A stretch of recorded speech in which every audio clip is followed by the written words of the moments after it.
Hey everyone, scores came out yesterday, so I figured that I would make a quick video to just run through all of my scores, break them down, tell you what I'm thinking about them, and whether or not they met my expectations. I did not do a scores react video, despite some people suggesting that I should. Two reasons. One is I find them really cringy. That is just not my kind of thing. And realistically, whether I did it genuinely or not, I can't really make myself excited about something that I already know about. And two, if you saw my reaction yesterday when I did open it, someone messaged me in the morning and I woke up to it because I was half asleep. At first I thought I was dreaming because I was like, why the hell are the results out first thing in the morning? And my reaction, I literally would have just logged into it like this, opened it, just went, cool. And then closed it and then put it back and then started messaging everybody else. So it wouldn't have exactly been the most riveting reaction video, despite what some of the prep companies and everything release with their very cinematic, what should we call them, stylized reenactments, maybe like those terrible documentaries about crimes and stuff like that, where they interview the neighbor and they heard everything. I'm not doing one of those. I figured that I would just tell you afterwards, these are the scores, this is what I thought of them. That's much easier, much more true to character. So anyway, let's jump into it. Hopefully you are happy with the results that you got yesterday. It was really good to be able to speak with a lot of you. A lot of people messaged me, said they were really, really pleased with it. Some people weren't very happy as well, but this is unfortunately just part of the game, So either way, if you saw my Instagram story yesterday, I mentioned that what you should be really trying to do is take some time to process the results and really celebrate your effort, not the outcome. It's very easy to get wrapped up in the scores, especially at this time. Everyone talks a lot about what they achieved, and often you'll hear more so the higher end scores and the very competitive ones. So if you're in that kind of group where you're not feeling that yours really met your expectations or it didn't do what you needed it to do, just remember there's probably more people than you've seen talking about their scores that are in the same situation as you as well. And it's very, very common for people to feel deflated. It's also very common to feel quite flat. I've said that in a few of my other videos as well. Often we get pretty hyped up over the results, and by the time they finally arrive, it's kind of like the boy who cried wolf. Every day everyone's speculating over if it's going to be the day. When it finally arrives, we're all kind of too exhausted to even really give it much anymore. So obviously if you've got an extreme score, then it maybe changes the scenario a little bit. But if you are feeling a little bit unsure, or you're just feeling a little bit neutral, it's also pretty normal as well. Sometimes it just takes some time to process. When you think about it, you've put in at least probably 6 months, maybe a month or so, depending on how much you prepped for it. But it's probably been on your mind for quite a while now, given the wait is quite lengthy too. And they definitely made us wait this year. It kind of makes sense that you're not going to be able to process it in the space of 30 seconds. It might take a few hours, might take a few days, might take a few weeks. For some people, it even takes months. If I'm perfectly honest, I actually haven't really processed mine. I spent most of yesterday speaking to everybody else about theirs and wanting to hear how everyone went. And I was also pretty busy in tutorials across the day. So truthfully, I haven't even logged back in to see my results again and actually look at them properly since I opened them yesterday morning. So I probably myself need a little bit of time to process them. Maybe this video is a little bit early, but I'm going to give you my thoughts on what I thought of my own results and obviously talk them through as well. I'll say, as I do in any of these kind of videos, disclaimer, this is definitely not me trying to brag about results. Truthfully, I'll say right now, my results are not as strong as they were last year overall. There were certain successes that I had, but I'm not doing this to try and flex on anybody. I'm not trying to suggest that my score is bad, but then someone else might see it as good and then make it look like it's like first world problems kind of complaints. I take all that into account, but I also know a lot of people are just very genuinely curious as to what I got. It's kind of the nature of now being on YouTube. I wasn't very anxious in the lead up to it. I was just kind of waiting for them to happen. I kept myself pretty busy with work and with applications as well. And ultimately, in the back of my mind, I kind of knew that I was probably really banking on last year's result. Going into this sitting, I wasn't realistically expecting that I would improve my score, but I was hoping that I could try to improve my unweighted score because that is my weakness in my GAMSAT applications. So my goal here was to increase my Section 1 and Section 2 score, but I really didn't put much focus into Section 3. If you've seen some of my other videos, like where I reflect on the sitting and that kind of thing, I do talk about the fact, I won't say that I didn't study, that would be a complete lie, but I didn't do any kind of disciplined weekly routine study for Section 3. I basically experimented to see if tutoring for Section 3 was going to be enough to kind of keep the skills up to scratch, or if it really does take a really concerted, focused kind of student approach rather than teacher approach. I literally figured I have the flexibility to play with that, and I want to learn a little bit more about that. I also didn't have the time in my schedule to dedicate the same time that I did for March last year. So I was also kind of rationing my time and thinking about where do I really want to put my efforts. And that was in sections 1 and section 2. Let's just break them all down, right? So the first section, I was really quite happy with section 1. I ended up with a 66. So you might know that I got a 61 last year this time. And in my previous sittings in 2012 and 2013, from memory, they hovered around the 60. I think one was a 59 and one was a 60 actually. So to see it bump by 5, I was really happy with. That was my goal, to go in and improve my section 1. I definitely did put in more study into this section. I wasn't as consistent week to week as I would have liked. I definitely had a few times where I went a month or two without actually touching it at all because I just got very busy. But particularly in the last month, I was very, very, very focused on section 1 and section 2. And so I was quite happy to see that go up by 5. That's the highest that I've obviously ever gotten. I know as well that realistically, section 1's quite tough. So a 66 is a really strong score. So I'm quite proud of that. And it proved to me that if you do put in work, you can improve it. And I was following a lot of the advice as much as it went against the way I normally approach section 1. And that was to really follow evidence, be as methodical and disciplined as possible, because that is kind of how I approach section 3. So I tried to take that kind of learning and that feedback from those around me that have scored very, very strongly, and it seemed to have paid off. The other thing that I did differently that I think made me feel most comfortable and gave me the most feedback was that I did the questions backwards. So I did that in the test. I read the questions first before I read the stem, and I found that to be a lot easier to work through. I will say there were some stems where I went back and forth, where I wasn't really able to gauge it, but compared to the way I used to approach them front to back, this time I went through questions first and then read the stems, so I knew what I was looking for. That's a very personal thing though, so don't take that as gospel. I know every time results release, everyone always starts asking people who score higher than them. They go, well, what are your tips? What did you do? Realistically, what one person does is not going to determine your score in your study. There might be general trends and things, but this is ultimately a test of the way that you think, and everyone thinks differently, and everyone learns and kind of connects ideas differently. So just because one person, like say I do questions backwards and I get an improvement, doesn't mean that's the way to do section 1. You might have better success doing it some completely different way. Take it on board and practice and experiment with it and work out what works best for you. So that's all I'll say about section 1. I still don't think that I'm an expert on it though, I will say that. So if people are asking for advice, I still preface it by saying I really don't know much about it. I would have liked to have been a little bit more confident in talking about section 1, but after this sitting, the 66 did kind of surprise me. I felt quite the same as I did in other sittings, and I was expecting a low or bang on 60 mark again. So to get a 66, I was actually very pleasantly surprised, which means that I can't really pin down exactly what is going on with it. So I'll defer that to people who have done much better and maybe know it a little bit more in detail than I do. Section 2, I was really pleased with. I came out of the essays on the day feeling like I hadn't done my best work, and I assumed that my score would slide from a 75 last year, and I was kind of expecting maybe mid-60s or so. A lot of that was just because I felt that I didn't organize my writing very well. I wrote a lot. I think I ended up writing somewhere, like, I didn't count it, but roughly speaking, I think it was somewhere in the order of 1,200 to 1,500 words total. 1,200 is usually my upper limit that I'm actually capable of getting out in an hour under timed conditions on my own keyboard that I'm comfortable with. So working on those clunky keyboards, I'm sure it pushed over 1,200 words total. I was just non-stop writing right up until the last second. I was still adding in sentences into my intro in the dying seconds of it. But I came away from it feeling like maybe I covered too much ground. Maybe I tried to throw too much at the wall to see what sticks and didn't have a nice kind of organized, cohesive piece of writing that I usually try to go for. So I tried to show depth of understanding or interpretation of the prompts, and I wasn't super confident with it. So I improved that one as well. That went up to an 80.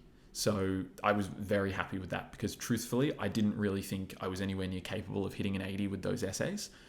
I figured that if on a good day, if I wrote a really good set of essays, I could crack the 80s, but it just didn't feel like it went to plan on the day. So I was a little bit surprised by that. A lot of my automated marking essays as well were kind of hitting, I seem to actually be hitting more 69 to 72 ranges on those, which I was a little bit uncomfortable with because I was like, ugh, I'm not going in with the same consistency or the same scores. I did have consistency around that, but last time I was getting consistency in the 72 to 84 or 73 to 84 band. It does make me question exactly how valid it is. I'm probably less of a proponent of the automated marker at this point because the score to me still didn't really match my assessment of the essays, but that might be me being my own worst critic. It definitely didn't seem very reflective of the writing that I gave in my automated scoring. So I don't know what to think of it. But anyway, that was it. So again, bumping both of them by 5, that was ultimately my target. I really expected that my section 3 would slide, and I was happy for it to slide. I really did just want to know, like, can I make improvements? I like improvement. I don't necessarily like scores, but I like knowing that my effort led to some kind of outcome.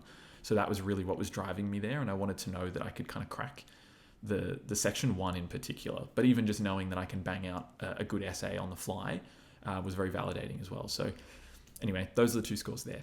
So section 3 is probably the one that everyone is most interested in hearing. It might be a little bit disappointing to some. There is no second 100 coming or anything like that. I already said I in no way expected to be able to do that. There are too many factors that go into the scores on the day. And the nice thing is that I learnt a lot more about exactly how many variables really did play into that 100 last year. And I think that I probably put too much emphasis on my own preparation and my own skill set when realistically there are a lot of things that played out right for me on that day. This time around, I said in my reflection video that I definitely did not feel as confident in this one. I felt most pressed for time, although I got all the 75 answered with a reason behind them all. It definitely didn't feel as kind of, to use a pun, as clinical. That's kind of how I always looked at GAMSAT. My goal was always to go in, be very objective, very disciplined, very clinical, be right on my time management all the way through, tick the box, get it done, and then move on and just go about my day. I kind of wanted to be the candidate that just walks in, answers it, walks away, and then it's all done, and I just move on like that. And this time around, I felt a little bit more flustered in section 3. Not in the first half, probably by the time there was about an hour to go, I realized that I was just slightly behind time at one point, and I had to motor a little bit faster. So again, enough preamble. Ultimately, it ended up with a 76. So I expected about a mid-70s based on my reflection. I wasn't going to make any particular score predictions in my previous videos where I reflect because I just sat it.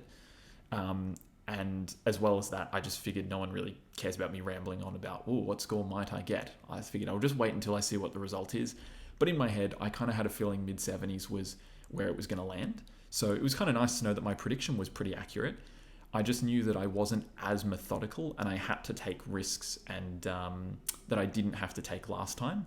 And so I just knew not taking those risks, managing the time really well last year was absolutely one of the factors that led to that 100, being very organized with my timing, very organized with my thinking.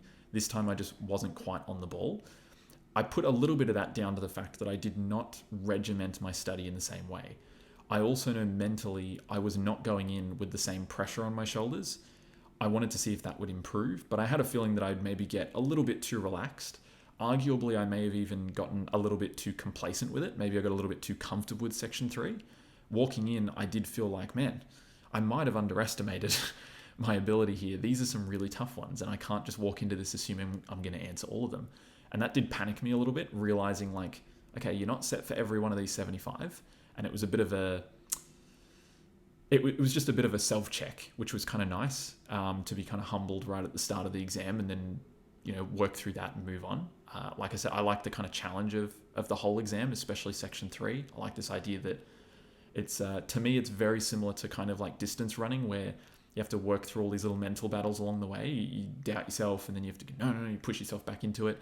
I never thought I'd be someone who enjoys that, but I really do. It's actually a really enjoyable aspect of it. But anyway, so overall, if you haven't already been getting the calculator out to calculate the score, it led to an overall weighted score of 74.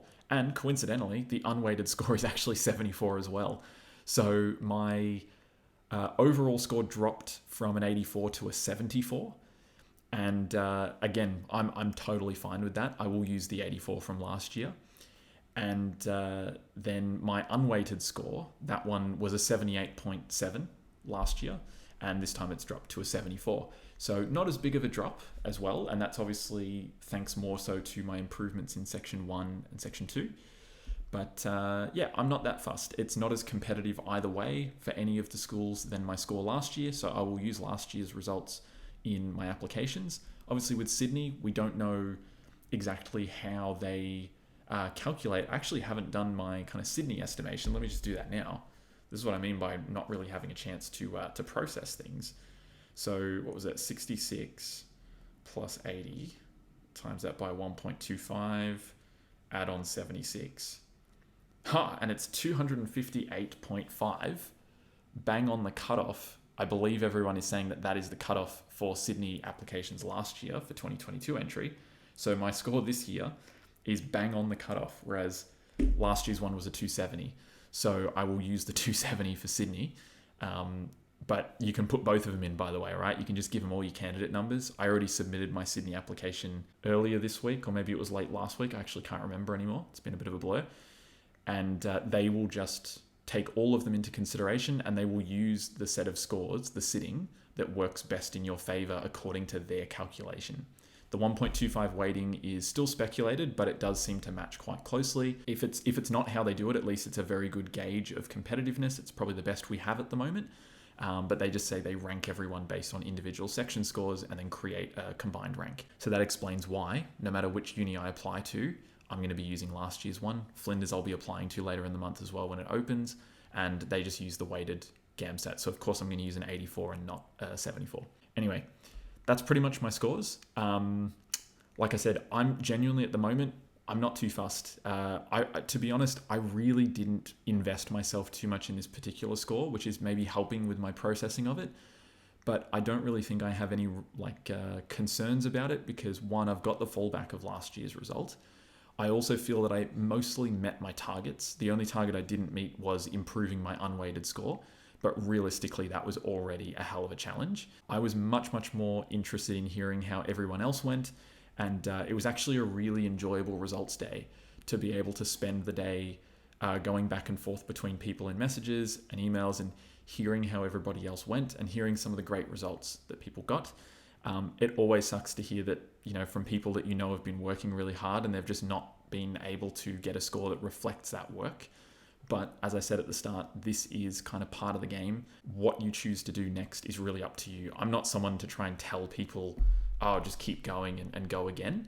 I think and I'm definitely not someone to tell people to just give up either. I think that the choice of what you do next is up to you, but I always encourage people to take a bit of time, however long that is, to really take that information in and work out how you feel about them and what you want to do next. How much time that is totally up to you, and whatever you choose to do is always the right decision. No one else can tell you how to respond to your results, basically. I'm going to leave that one there.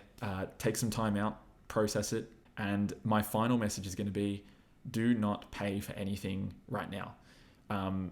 I feel like I have to do this. It's just something that's I wouldn't be able to live with myself if I didn't put this message out. I already mentioned, and I've got it on my website, I close registration until Monday. And this is not a plug for my stuff or anything. Truthfully, most of it's booked out anyway. So do not buy something just because you feel like you have to. But I close registration because realistically, people get results and they immediately slingshot into purchasing, diving back into study and putting their, truthfully, putting it really bluntly, it's almost like putting your head in the sand. It's not necessarily going to help. You need time to really work out what you want to work on next. And often, I would argue that money doesn't need to be spent to be able to do that. I don't put myself in the same basket as prep companies. Unfortunately, I have to dip my toes in the same dirty bathwater as them because we're all technically preparing people for GAMSAT, but I would like to distance myself at least from an ethical standpoint. A lot of the prep companies right now will use this period as a marketing ploy, and you'll probably get lots of emails and you'll get some of them text people as well, and they're quite aggressive with it. And they will try to tell you that now's the best time to buy a course, and they'll do discounts and they'll offer new courses and they'll say they've got the best resources and the key to success. All of it is rubbish. I just finished a tute just before. I said, everyone is guessing at what ACER is doing. even myself, nobody actually knows how they write the test. All we've got is the practice material and the sittings that we've sat for our experience. So anybody who is claiming to know how the exam is written is lying. I say that I think that I know it very well, but I will always preface that by saying this is based on what I understand from my own experiences. I'm not ACER, no one is, and truthfully, that's the way it should be, right? So don't buy into it. This might seem like a very forward message, but like I want to make sure that I stress the message very clearly. You may fall into that trap of feeling like, no, I need to pay someone to guide me, or I need to pay someone to provide me lots of resources, or I need to pay for the accountability. I would stress the importance of finding a free way to do it, whether it's someone, a family member or a friend, or I'm going to plug again, the subreddit. They have a Discord. I'm not on the Discord, so I don't really know much about what goes on, but a lot of my students have used it and they say that it's really, really helpful, and they tell me about what's going on. And from what I understand, there is like peer reviews of essays, like essay feedback and stuff. No one's charging for it. So use that, because there's probably a lot of very talented people that aren't trying to charge people for anything, that are actually going to give you really good advice, right? And you'll probably be able to get way more value out of that, regardless of whether it was free or not. I think you'd probably get more value out of the combined experience of everybody on that subreddit and on that Discord as well, than you would from a single person trying to say that they have the answers because they got a particular score. So keep that in mind. Try to look for ways to find support around you. You don't need to pay for support. You definitely don't need to pay for accountability. Again, I'm pretty sure that the people in that group as well, they also do like accountability stuff. I'm a bit old. I don't really know how Discord works, but I'm pretty sure it's like you can have study groups and stuff like that. Check it out. I'm not an expert on it, but I would always promote that before I promote even my own stuff, to be honest. If you're considering tutoring, look there first. You can probably get your problems solved there, and you can avoid paying anybody, including myself. So that's going to be my final message here is, take the time out, study for free where you can, because a hell of a lot of people messaged me and said all they did was watch my videos and they said their scores improved and they were suddenly competitive out of nowhere. So, and that's not a plug to my own stuff. It's just proof that paying for something doesn't guarantee a score, and paying for something does not mean that you will make an improvement, and it won't necessarily make you feel confident either. There are no guarantees in that stuff. So make the decision how you'd like to make the decision, but I think there's a right one and a wrong one at the moment. Anyway, I'm going to leave that there, and I will see you guys in the next one.